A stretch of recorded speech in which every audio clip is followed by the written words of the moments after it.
Hi friends, నేను మీ రాజేష్ దుంతులా. ఈరోజు మనం APDSC teacher recruitment test school assistant mathematics model paper 5 కంటెంట్కి సంబంధించిన ముఖ్యమైన ప్రశ్నల్ని నేర్చుకుందాం. అయితే ముందుగా మన ఛానల్ని సబ్స్క్రైబ్ చేయని వారు సబ్స్క్రైబ్ చేసుకోండి.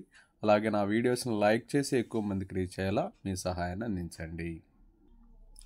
15 సెంటీమీటర్లు, 12 సెంటీమీటర్లు మరియు 9 సెంటీమీటర్ల భుజములు గల 3 లోహపు ఘనాలను కరిగించి ఒకే ఘనంగా మారిస్తే ఏర్పడిన ఘనం యొక్క కర్ణం పొడవు ఎంత? చూడండి, ఇక్కడ A1 15 ఇచ్చారు, A2 12 ఇచ్చారు, A3 9 ఇచ్చారు. ఘన పరిమాణం అంటే ఏ క్యూబ్ అవుతుందంటే A1 క్యూబ్ అంటే 15 క్యూబ్ అనమాట. 15 క్యూబ్ వచ్చేసి 3375 అవుతుంది. అలాగే A2 క్యూబ్ అంటే 12 క్యూబ్ అనమాట. 12 క్యూబ్ వచ్చేసి 1728 అవుతుంది. నెక్స్ట్ A3 క్యూబ్ వచ్చేసి 9 క్యూబ్ అంటే 729 క్యూబిక్ సెంటీమీటర్ అవుతుంది. సో ఈ మూడింటిని కరిగించి ఒకే ఘనంగా మార్చారు. అంటే ఏ క్యూబ్ వచ్చేసి ఏమవుతుందంటే ఈ మూడు యాడ్ చేస్తాం. 3375 ప్లస్ 1728 ప్లస్ 729 ఇవన్నీ యాడ్ చేస్తే 5832 అవుతుంది. సో అప్పుడు ఏ క్యూబ్ అంత కాబట్టి ఏ వచ్చేసి cube root of 5832. So that value is 18 అమ్మ. దీన్ని 18 క్యూబ్గా రాయొచ్చు. సో ఏ వాల్యూ 18. ఇక్కడ కర్ణం పొడవు అడిగారు. కర్ణం పొడవు అంటే √3 ఇంటూ ఏ అవుతుంది. సో √3 ఇంటూ 18 కాబట్టి ఏమవుతుంది? 18√3 వస్తుంది. 18√3 అనేది ఆప్షన్ 3లో ఉంది. So option 3 is the right answer. Next one, ఒక గొల్లగా ఉన్న అర్ధగోళం యొక్క అంతర బాహ్య వ్యాసములు వరుసగా 6 సెంటీమీటర్లు మరియు 10 సెంటీమీటర్లు. దానిని 14 సెంటీమీటర్ల వ్యాసముగా గల ఒక స్తూపాకార వస్తువుగా మలిస్తే దాని యొక్క ఎత్తు ఎంత? అర్ధగోళం యొక్క బాహ్య వ్యాసం 10 సెంటీమీటర్లు ఇచ్చారు కాబట్టి బాహ్య వ్యాసార్థం అందులో సగం ఉంటుందంటే 5 సెంటీమీటర్స్ అవుతుంది. అలాగే లోపలి వ్యాసం 6 సెంటీమీటర్లు ఇచ్చారు కాబట్టి వ్యాసార్థం అందులో సగం 3 సెంటీమీటర్లు ఉంటుంది. స్తూపం ఎత్తు 14 సెంటీమీటర్లు స్తూపం వ్యాసము 14 సెంటీమీటర్లు కాబట్టి వ్యాసార్థం వచ్చేసి అందులో సగం ఉంటుంది. స్తూపం ఎత్తు ఎంత అని చెప్పి అడిగారు. సో ఇక్కడ ఈ అర్ధగోళాన్ని కరిగించి స్తూపంగా మార్చారు కాబట్టి స్తూపం ఘనపరిమాణం అనేది అర్ధగోళం ఘనపరిమాణం అవుతుంది. స్తూపం ఘనపరిమాణం అంటే πr² h = 2/3 into π into R³ minus r³. So ఈ పైకి క్యాన్సిల్ అయిపోతుంది. ఇక్కడ స్తూపం వ్యాసార్థం 7 కాబట్టి 7 into h = R³ minus r³ అంటే 5³ మైనస్ 3³ అవుతుంది. అంటే ఇక్కడ 2/3 ఉంది కదా. సో h = 2 ఇంటూ 5³ మైనస్ 3³ 5³ అంటే 125, అలాగే 3³ అంటే 27. 125 మైనస్ 27 125 మైనస్ 27 ఎంత వస్తుంది? 98 వస్తుంది. సో 98 ఇక్కడ బై 3 ఉంది. అలాగే 7 ఇంటూ 7 ఇటు వస్తే బై అవుతుంది. Okay, 7 7s 49, 49 2s. So h = చూడండి 2 2s 4, 4/3. 4/3 అంటే 1.33 సెంటీమీటర్స్ అవుతుంది. 1.33 సెంటీమీటర్స్ అనేది ఆప్షన్ 1లో ఉంది. So option 1 is the right answer. Next one, లంబకోణ త్రిభుజం ఏబిసిలో శీర్షము ఏ వద్ద లంబకోణం కలదు. బిఎల్ మరియు సిఎంలు వరుసగా ఏసీ మరియు బిఏలపై గీసిన మధ్యగత రేఖలైతే 4 ఇంటూ BL² ప్లస్ CM² విలువ ఎంతకు సమానము? చూడండి, ఇక్కడ ఇది ట్రయాంగిల్ ఏబిసి. ట్రయాంగిల్ ఏబిసిలో యాంగిల్ ఏ అనేది 90 degrees అనమాట. ఇప్పుడు దీనికి పైథాగరస్ థీరం అప్లై చేస్తే కర్ణము స్క్వేర్ అంటే BC² ఏమొస్తుంది? AB² ప్లస్ AC² వస్తుంది. AB² ప్లస్ AC² వస్తుంది. దీని ఈక్వేషన్ నెంబర్ 1 అనుకోండి. నెక్స్ట్ బిఎల్ అనేది మధ్యగత తీసుకుంటే అపోలోనియస్ సిద్ధాంతం అప్లై చేస్తే BL² ఈ BL² ఇక్కడ ఇది AC/2 whole square plus AB² అవుతుంది. దీన్ని సింప్లిఫై చేస్తే ఇక్కడ 4 వస్తుంది కదా. So 4BL² AC² plus 4AB² వస్తుంది. దీన్ని ఈక్వేషన్ నెంబర్ 2 అనుకోండి. నెక్స్ట్ ఈసారి సిఎంని మధ్యగతగా తీసుకుందాం. బిఎల్ మధ్యగతగా తీసుకుని అప్పల్లోనే సిద్ధాంతం అప్లై చేస్తే ఇది వచ్చింది. ఈసారి సిఎంని మధ్యగతగా తీసుకున్నట్లయితే సిఎం స్క్వేర్ ఈక్వల్ టు ఇది ఏబీలో సగం ఉంది కదా, ఇది ఏబీలో సగం ఉంది కాబట్టి ఏసీ స్క్వేర్ ప్లస్ ఏబీ/2 సి ఇక్కడ AB/2 హోల్ స్క్వేర్ అవుతుంది. సో ఇక్కడ కూడా సింప్లిఫై చేస్తే 4cm square equal to 4AC square plus AB square అవుతుంది. దీన్ని ఈక్వేషన్ నెంబర్ 3 అనుకోండి. సో ఇప్పుడు సెకండ్ని థర్డ్ని యాడ్ చేద్దాం. 4BL square plus 4cm square equal to ఇక్కడ ఏముందమ్మా AC square plus 4AB square ఉంది. ఇక్కడ వచ్చేసి 4AC square plus AB square ఉంటుంది. So 4 plus 1 5AC square plus 5AB square అవుతుంది. ఇక్కడ 5 కామన్ చేస్తే AC square plus AB square అవుతుంది. So 5 into AC square plus AB square BC స్క్వేర్కి equal. So 5 into BC square అవుతుంది. 5BC square అనేది option 4లో ఉంది. So option 4 is the right answer. Next one, 2 స్వరూప త్రిభుజాల వైశాల్యాలు 81 చదరపు సెంటీమీటర్లు మరియు 49 చదరపు సెంటీమీటర్లు. పెద్ద త్రిభుజంలో గీసిన లంబం పొడవు 4.5 సెంటీమీటర్లు అయినా చిన్న త్రిభుజంలో దాని అనురూప లంబం పొడవు ఎంత? స్వరూప త్రిభుజాల వైశాల్య నిష్పత్తి అనేది అనురూప త్రిభుజాల లంబాల పొడవుల వర్గాల నిష్పత్తికి సమానం. సో ఇక్కడ స్వరూప త్రిభుజాల వైశాల్యాలు 81, 49 కాబట్టి 81/49 ఈక్వల్ టు, సో అనురూప త్రిభుజాల లంబాల పొడవులు ఎలా ఉన్నాయి? ఒకటి 4.5 అయితే రెండోది ఇవ్వలేదు, అది x అనుకోండి, వాటి వర్గాల నిష్పత్తి అంటే హోల్ స్క్వేర్ అవుతుంది. సో ఇక్కడ 81/49ని 9/7 హోల్ స్క్వేర్గా రాయొచ్చు. 9/7 whole square by 4.5/x whole square. Squares cancel అయితే 9/7 equal to 4.5/x. 4.5 1s, 4.5 2s, 2 1s, 2 3.5. That implies x equal to 3.5. అంటే మరొక అనురూప త్రిభుజం యొక్క లంబం పొడవు 3.5 సెంటీమీటర్స్ అవుతుంది.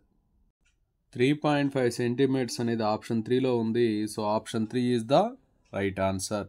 నెక్స్ట్ వన్, 52 ముక్కలు గల చేట్ల పేక కట్ట నుంచి ఒక ముక్కను యాదృచ్ఛికంగా తీసినప్పుడు ఒక జోదరి అది ఇస్పేట్ ముక్క లేదా ఆసు అని పందెం కాస్తే అతని ప్రతికూలాలు. చూడండి, మొత్తం పేక ముక్కలు అనేవి 52 ఉంటాయి కాబట్టి మొత్తం లఘు ఘటనలు 52. ఇక ఇస్పేట్, ఏ అనేది ఇస్పేట్ వచ్చే ఘటన అని చెప్పి అనుకుందాం, బి అనేది ఆసు వచ్చే ఘటన అని చెప్పి అనుకుందాం. సో ఇక P ఆఫ్ ఏ అండ్ బికి formula P of A plus P of B minus P of A and section B. So ఇక్కడ P ఆఫ్ ఏ ఏమవుతుందంటే ప్రాబిలిటీ ఆఫ్ ఏ అంటే ఇక్కడ అనుకూల అంశాలు ఏ రావడానికి అంటే ఇస్పేట్ రావడానికి అనుకూల అంశాలు 13 కాబట్టి 13 మొత్తం 52. P ఆఫ్ బి ఆసులు అనేవి 4 ఉంటాయి కాబట్టి 4/52.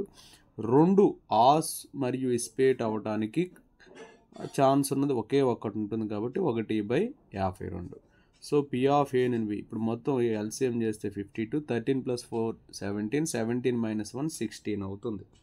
అంటే 16/52. దీన్ని సింప్లిఫై చేస్తే 4 4s 4 13s అంటే 4/13 వస్తుంది. So P of A and B 4/13 కాబట్టి P of not A union B ఏమవుతుంది? ఇది 4/13 కాబట్టి 1 - 4/13. 1 - 4/13 అంటే ఏమవుతుంది? అక్కడ 9/13 వస్తుంది. 1 - 4/13 అంటే 9/13 వస్తుంది. సో ఈ ప్రాబ్లంలో మనకి ఏమడిగారంటే P of A and B not A and B is to P of A and B అడిగారు. So P of not A and B 9/13 is to ఇది వచ్చేసి 4/13. సో 13 13 క్యాన్సిల్ అయిపోతే 9:4 వస్తుంది. 9:4 అన్న 9/4 అన్న ఒకటమ్మ. Option 4 is the right answer. Next one, క్రింద ఇవ్వబడిన పౌనపున్య విభాజనం యొక్క సగటు విలువ ఎంత? తరగతి అంతరం పౌనపున్యం ఇచ్చారు. ఇచ్చి 0 to 19 9 అని, 20 to 13 and 16, 40 to 15 and 24, 60 to 17 and 15, 80 to 99 4, 100 to 119 4. ఇక్కడ మనం ఏం చేయాలంటే మిడ్ వాల్యూ కనుక్కోవాలి. తర్వాత ఈ పౌనపున్యాన్ని ఎఫ్ అనుకొని మిడ్ వాల్యూని ఎక్స్ అనుకొని ఎఫ్ఎక్స్ కనుక్కోవాలి. తర్వాత sigma FX by sigma F వేస్తే సగటు వస్తుంది. చూడండి ఇక్కడ ముందుగా చేశాను నేను. ఇక్కడ సిగ్మా ఎఫ్ అంటే ఇవన్నీ యాడ్ చేయాలి. ఇవన్నీ యాడ్ చేస్తే 72 వస్తుంది. సో మిడ్ వాల్యూ 9.5 ఎలా అయిందంటే 0 + 19/2, 20 + 39/2 ఇలా మిడ్ వాల్యూస్ కనుక్కుంటాం. ఇక ఎఫ్ఎక్స్ అంటే ఈ రెండింటిని మల్టిప్లై చేయాలి. 9 × 9.5, 16 × 29.5, ఇలా 24 × 49.5 ఇలా మల్టిప్లై చేస్తే మనకి వాల్యూస్ వస్తాయి. ఇవన్నీ యాడ్ చేస్తే 3584 వస్తుంది. ఇప్పుడు మనం ఎక్స్ బార్ కనుక్కోవాలి. ఎక్స్ బార్ అంటే sigma FX by sigma F అవుతుంది. అంటే 3584/72 వస్తుంది. దీన్ని సింప్లిఫై చేస్తే 49.78 వస్తుంది. 49.78 అనేది ఆప్షన్ 4లో ఉంది. So option 4 is the right answer. Next one, F of X equal to cos square X plus sine power 4x by sine square X plus cos power 4x for all X belongs to R అయితే F of 2012 విలువ ఎంత? చూడండి ఇక్కడ F of X equal to cos square X plus sine power 4x by sine square X plus cos power 4x ఇచ్చారు. Cos square ఎక్స్ని 1 - sine square ఎక్స్గా రాయండి, plus sine power 4x by sine square ఎక్స్ని 1 - cos square ఎక్స్గా రాయండి, plus cos power 4x. So 1 ఇక్కడ ఈ రెండిట్లోంచి minus sine square x common చేద్దాం. కామన్ చేస్తే minus sine square x common చేస్తే ఇక్కడ 1 ఉంటుంది, మైనస్ సైన్ స్క్వేర్ ఎక్స్ అవుతుంది. 1 - sine square x into 1 - sine square x. Next 1 ఇక్కడ కాస్ స్క్వేర్ ఎక్స్ కామన్ చేద్దాం. Minus cos square x common చేస్తే 1 - కాస్ స్క్వేర్ ఎక్స్ అవుతుంది. So 1 - sine square x into 1 - sine square x ఏమవుతుంది? Cos square x by 1 - cos square x into 1 - cos square x ఏమవుతుంది? Sine square x అవుతుంది. చూడండి same terms ఉన్నాయి కాబట్టి equal to 1. F of X 1 కాబట్టి F of ఎంత తీసుకున్నా అది 1. ఎఫ్ ఆఫ్ 2012 అయినా, ఎఫ్ ఆఫ్ 10 అయినా, ఎఫ్ ఆఫ్ 100 అయినా దాని వాల్యూ 1. సో ఇక్కడ 1 అనేది ఆప్షన్ 1లో ఉంది. So option 1 is the right answer. Next one, అంక మధ్యము 43, మధ్యగతం 43.4 అయినా బాహుళకము ఎంత? ఇక్కడ బాహుళకానికి ఫార్ములా ఏమవుతుందంటే 3 × మధ్యగతము -2 × సగటు అవుతుంది. సో బాహుళకము ఈక్వల్ టు 3 × మధ్యగతం, మధ్యగతం వచ్చేసి 43.4 ఇచ్చారు, -2 × సగటు, సగటు అనేది 43 ఇచ్చారు. సో 3 × 43.4 అంటే 130.2 వస్తుంది, -2 43 86. సో 130.2లోంచి 86 తీసేస్తే 44.2 వస్తుంది. సో బాహుళకం అనేది 44.2 అవుతుంది. 44.2 అనేది ఆప్షన్ 1లో ఉంది. So option 1 is the right answer. Next one, √6 plus √6 plus √6 plus and so on infinity equal to. So ఇక్కడ x ఈక్వల్ టు √6 ప్లస్ ఇట్లా రాసామండి. So x equal to √6 plus ఈ మొత్తం ఇన్ఫినిటీ దాకా ఉంది కాబట్టి x అనుకోండి. బోత్ సైడ్ స్క్వేర్ చేస్తే x² ఈక్వల్ టు 6 + x అవుతుంది. So x² - x - 6 equal to 0. దీన్ని x² - 3x plus 2x - 6 equal to 0గా రాయొచ్చు. x కామన్ చేస్తే x - 3 ప్లస్ 2 కామన్ చేస్తే x - 3 equal to 0. So x - 3 into x plus 2 equal to 0. So x equal to 3 వస్తుంది లేదా -2 వస్తుంది. ఇక్కడ 3 లేదా -2, ఇక్కడ 3 ఉంది కాబట్టి option 2 is the right answer. Next one, a equal to 2 4 -1k అని ఇచ్చి a² ఈక్వల్ టు 0 అయితే k విలువ ఎంత? చూడండి ఇక్కడ a అనేది 2 4 -1k ఇచ్చారు. సో a² అంటే a ఇంటూ a అనమాట. So 2 4 -1k into 2 4 -1k. So దీన్ని మల్టిప్లై చేద్దాం. 2 × 2 4 ప్లస్ 4 × -1 -4 కాబట్టి 0 అయిపోతుంది. So next 2 × 4 8 plus 4 × k 4k అవుతుంది. నెక్స్ట్ -1 × 2 -2, అలాగే -1 × 2 -2, అలాగే k into -1 -k. Next -1 into 4 -4 plus k into k square అవుతుంది. సో ఇక్కడ ఏ స్క్వేర్ అనేది 0 అని ఇచ్చారు, అంటే AD minus BC equal to 0 అవుతుంది. సో 0 ఇంటూ ఎనీథింగ్, AD అనేది 0 అయిపోతుంది, 0 ఇంటూ ఎనీథింగ్ 0, మైనస్ B అంటే 8 ప్లస్ 4k ఇంటూ C అంటే -2 -k ఈక్వల్ టు 0. సో ఇక్కడ మైనస్తో మల్టిప్లై చేద్దాం. చూడండి, 8 into -2 -16, 8 into -k -8k, 4k into -2 -8k -4k square equal to 0. So వీటన్నిటిలో మనం గమనిస్తే మైనస్తో మల్టిప్లై చేస్తే 4k square plus 16k plus 16 equal to 0 అవుతుంది. 4 కామన్ చేస్తే k square plus 4k plus 4 equal to 0. So ఈ 4 కూడా అటు వెళ్తే 0 అయిపోయింది కాబట్టి దీన్ని ఎలా రాయొచ్చు, k plus 2 whole square equal to 0. So k equal to -2 వస్తుంది. చూడండి, ఇక్కడ -2 అనేది ఆప్షన్ 2లో ఉంది. So option 2 is the right answer.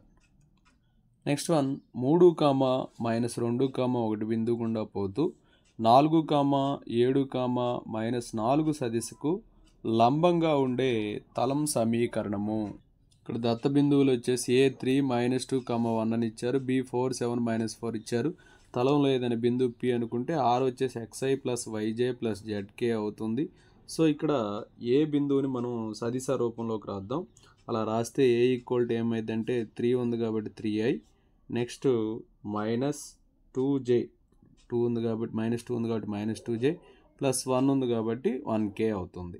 So ఏని సదిశ రూపంలో రాసాం. ఇప్పుడు ఏపీ ఎంతో కనుక్కుందాం. ఏపీ ఈక్వల్ టు ఏమవుతుందంటే x2 minus x1 into i plus y2 minus y1 into j plus z2 minus z1 into k.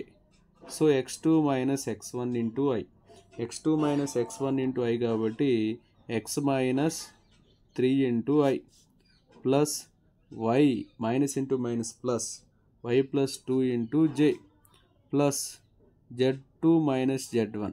So z minus ఇక్కడ 1 కాబట్టి z minus 1 into k అవుతుంది. ఓకే, ఇది ఏపీ వస్తుంది. నెక్స్ట్ బి బిందువును కూడా సదిశ రూపంలోకి రాద్దాం. b ఈక్వల్ టు 4 ఉంది కాబట్టి 4i plus 7j minus 4k అవుతుంది. ఇప్పుడు దీనికి లంబం కదా కనుక్కోవాల్సింది. ఏపీకి లంబం అన్నాడు కాబట్టి ఏమవుతుంది, AP into 4i plus 7j minus 4k equal to 0 అవుతుంది. సో అప్పుడు ఏమైంది చూడండి, 4 ఇంటూ i ఎంతమ్మా x మైనస్ 3 ప్లస్ 7 ఇంటూ ఇక్కడ ఇది వచ్చేసి y plus 2, next minus 4 into ఇక్కడ k అంటే ఏంటి, ఇది z మైనస్ 1 అమ్మా. So z minus 1 equal to 0 అవుతుంది. దీన్ని మల్టిప్లై చేయండి. 4x minus 12 plus 7y plus 14 minus 4z plus 4 equal to 0. So 4x plus 7y minus 4z minus 12 plus 18, minus 12 plus 18 ఏమవుతుంది, plus 6 equal to 0. 4x plus 7y minus 4z plus 6 equal to 0. So ఇక్కడ ఇచ్చినటువంటి ఆప్షన్లో 4x plus 7y minus 4z plus 6 equal to 0. So ఇక్కడ plus 6 రాసుకోండి, plus 6 equal to 0. So option 1 almost ఈక్వల్గా ఉంది. ఇక్కడ mistake ఉంది, దాన్ని కరెక్ట్ చేసాము. సో ఒకవేళ ఇక్కడ -1 కానీ తీసుకుంటే -2 వచ్చేది. సో ఇక్కడ -1 ఉండి ఉంటుంది, పొరపాటున +1 రాశారు కాబట్టి దాని ప్రకారం చేస్తే +6 వచ్చింది. So option 1 is the right answer. Next one, sin alpha equal to 1/√10, sin beta equal to 1/√5. Alpha comma బీటాలు లఘు కోణాలు అయితే ఆల్ఫా ప్లస్ బీటా విలువ ఎంత? ప్రాబ్లంలో sin ఆల్ఫా 1/√10, అలాగే sin బీటా వచ్చేసి 1/√5 ఇచ్చారు. సో ఇక్కడ పైథాగరస్ థీరం అప్లై చేస్తే ఇక్కడ ఈ భుజం కూడా వస్తుంది. √10 హోల్ స్క్వేర్ -1 అంటే రూట్ 9 వస్తుంది. Root 9 value 3. అలాగే root 5 whole square minus 1 square అంటే 5 మైనస్ 1. రూట్ 5 మైనస్ 1 అంటే రూట్ 4. రూట్ 4 వాల్యూ 2 వస్తుంది. సో దీని నుంచి ట్యాన్ ఆల్ఫా అంటే చూడండి opposite side by adjacent side ఇది 1/3 వస్తుంది. దీని నుంచి ట్యాన్ బీటా అంటే 1/2 వస్తుంది. So tan of alpha plus beta, tan of alpha plus beta అంటే tan alpha plus tan beta by 1 minus tan alpha tan beta అవుతుంది. సో ఇందులో సబ్స్టిట్యూట్ చేస్తే 1/3 plus 1/2 by 1 minus 1/3 into 1/2. So ఇక్కడ LCM చేస్తే 5/6 వస్తుంది. ఇక్కడ కూడా 6 మైనస్ 1/6 వస్తుంది. అంటే టోటల్గా 5/6 బై 5/6 టోటల్గా 1 వస్తుంది. Tan of alpha plus beta అనేది 1 వచ్చింది. ట్యాన్ ఆల్ఫా ప్లస్ బీటా ఎప్పుడు 1 వస్తుంది? ట్యాన్ π/4కి 1 వస్తుంది, అంటే ట్యాన్ 45కి. So that implies alpha plus beta equal to π/4. ఇక్కడ π/4 అనేది ఆప్షన్ 2లో ఉంది. So option 2 is the right answer. Next one cos 12 డిగ్రీలు ప్లస్ కాస్ 84 డిగ్రీలు ప్లస్ కాస్ 132 డిగ్రీలు ప్లస్ కాస్ 156 డిగ్రీల విలువ ఎంత? ఇక్కడ కాస్ 12 డిగ్రీలు ప్లస్ కాస్ 84 డిగ్రీలు ప్లస్ కాస్ 132 డిగ్రీలు ప్లస్ కాస్ 156 డిగ్రీలు ఇచ్చారు. అయితే 132 ముందు రాసుకున్నాం, 84 తర్వాత రాసుకున్నాం. చూడండి cos A plus cos B ఫార్ములో ఉంది. అంటే 2 కాస్ ఏ ప్లస్ d/2 అంటే ఇక్కడ పెద్దదాన్ని ఏగా తీసుకోండి. 132 ప్లస్ 12/2 అలాగే కాస్ ఏ మైనస్ b/2 అంటే 132 మైనస్ 12 అంటే 132 మైనస్ 12/2. అలాగే ప్లస్ ఇక్కడ కూడా 2 into cos 156 plus 84/2 into cos 156 minus 84/2 అవుతుంది. So 2 into cos 132 plus 12, 132 plus 12 ఏమవుతుంది? 144 అవుతుంది. సో 144/2 అంటే 72 డిగ్రీస్, కాస్ 72 డిగ్రీస్. ఇది వచ్చేసి 120/2 అంటే కాస్ 60 వస్తుంది. ప్లస్ 2 ఇంటూ కాస్ 156 84, 156 84 అంటే 160 240, 240/2 అంటే 120, కాస్ 120 అవుతుంది. అలాగే 156 మైనస్ 84 అంటే కాస్ 72/2, కాస్ 72/2 అంటే కాస్ 36 డిగ్రీస్ అవుతుంది. సో ఇందులో 2 into cos 72 into cos 60 value ఎంతమ్మా 1/2 into cos 72 degrees plus 2 into cos 120 అంటే minus 1/2 into cos 36 degrees. 2 cancel. So ఇక్కడ మనకి ఏం వస్తుంది చూడండి, కాస్ 72 డిగ్రీస్, ఇక్కడ కూడా 2 క్యాన్సిల్ అయిపోయింది, minus cos 36 degrees, cos 36 degrees. Cos 72 డిగ్రీస్ని మనం కాస్ 90 మైనస్ 18గా రాస్తే సైన్ 18 డిగ్రీస్ అవుతుంది, మైనస్ కాస్ 36 డిగ్రీస్. సో ఇక్కడ సైన్ 18 డిగ్రీస్ అంటే చూడండి root 5 minus 1/4 minus cos 36 degrees అంటే రూట్ 5 ప్లస్ 1/4 అవుతుంది. సో ఎల్సిఎం చేస్తే 4, root 5 minus 1 minus root 5 minus 1. So root 5 cancel అయిపోతే మైనస్ 2/4 అంటే మైనస్ 1/2 వస్తుంది. మైనస్ 1/2 అనేది ఆప్షన్ 2లో ఉంది. So option 2 is the right answer. Next one 1,1,2 root 3, minus root 3, 0 దిక్ సంఖ్యలుగా గల రేఖల మధ్య కోణము ఎంత? ఇక్కడ చూడండి రేఖల మధ్య కోణం దిక్ సంఖ్యలు ఇచ్చారు 1,1,2 రూట్ 3, మైనస్ రూట్ 3, 0 అని ఇచ్చారు.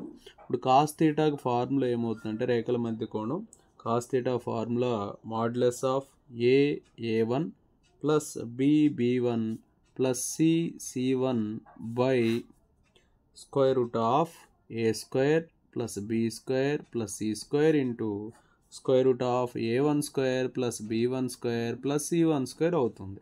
So that equal to modulus of A అంటే 1, a1 అంటే √3 plus 1 into minus √3 plus 2 into 0 by root of A square plus B square plus C square అంటే 1 square plus 1 square plus 2 square into root of √3 whole square plus minus √3 whole square plus 0 square. So modulus of 1 into √3 minus √3 plus 0 by root of 1 plus 1 2 plus 4 6.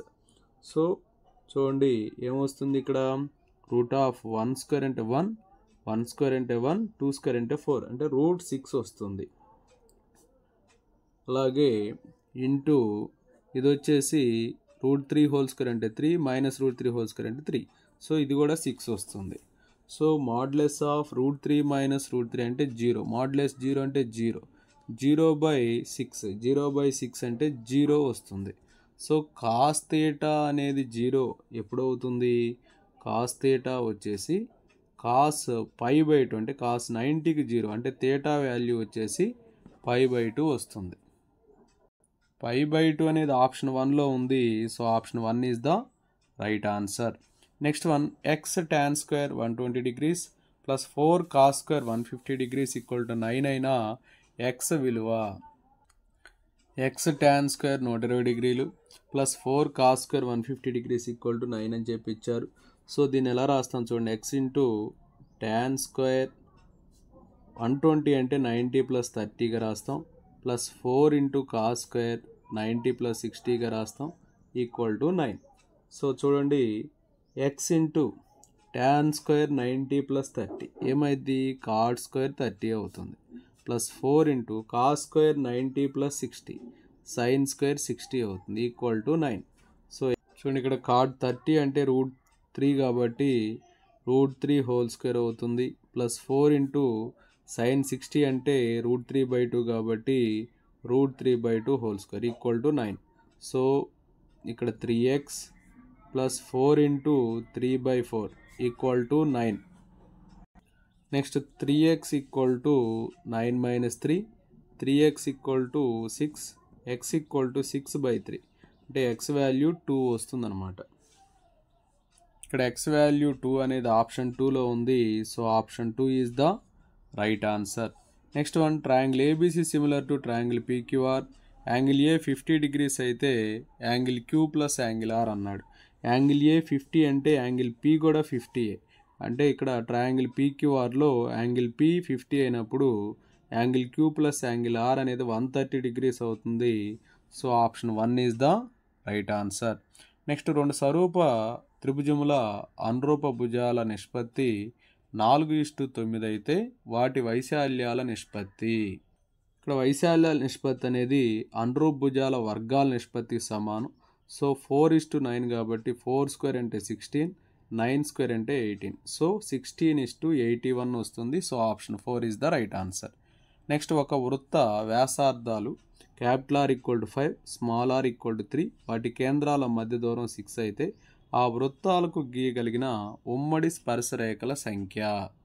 చూడండి ఇక్కడ మనం గమనిస్తే D value 6 R plus R ఎంత 8 అంటే D less than R plus are.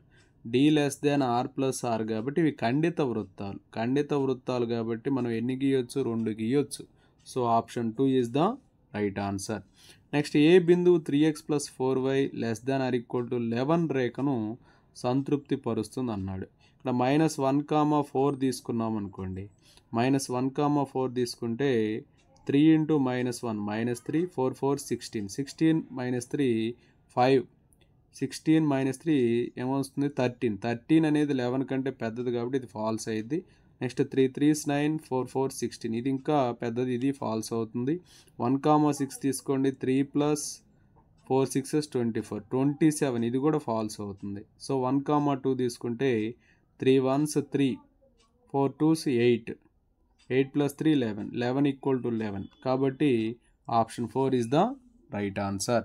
Next one limit x tends to 0 a power x minus 1 by b power x minus 1 a greater than 0 b greater than 0 b is not equal to 1 యొక్క విలువ ఎంత? So ఇక్కడ x is not equal to 0కి a power x minus 1 by b power x minus 1. So ఇలా ఇచ్చారు మనకి. ఇక్కడ ఏం చేద్దామంటే న్యూమరేటర్ని డినామినేటర్ని x తోటి డివిజన్ చేద్దాం. So a power x minus 1 by x by b power x minus 1 by x అవుతుంది. సో ఇలా ఇచ్చినప్పుడు మనకు ఫార్ములా ఉంది ఏంటంటే limit x tends to 0 a power x minus 1 by x equal to log a base e అనమాట. So దాని ప్రకారం ఏమైందో చూడండి. log a base e by log b base e అవుతుంది. చూడండి log a base e by log b base e option 2లో ఉంది. So option 2 is the right answer. Okay, thank you friends. నా వీడియో నచ్చినట్లయితే లైక్ చేయండి, మీ మిత్రులు share చేయండి, ఇంకా మన ఛానల్ని సబ్స్క్రైబ్ చేయనట్లయితే సబ్స్క్రైబ్ చేసుకోండి. Thank you for watching.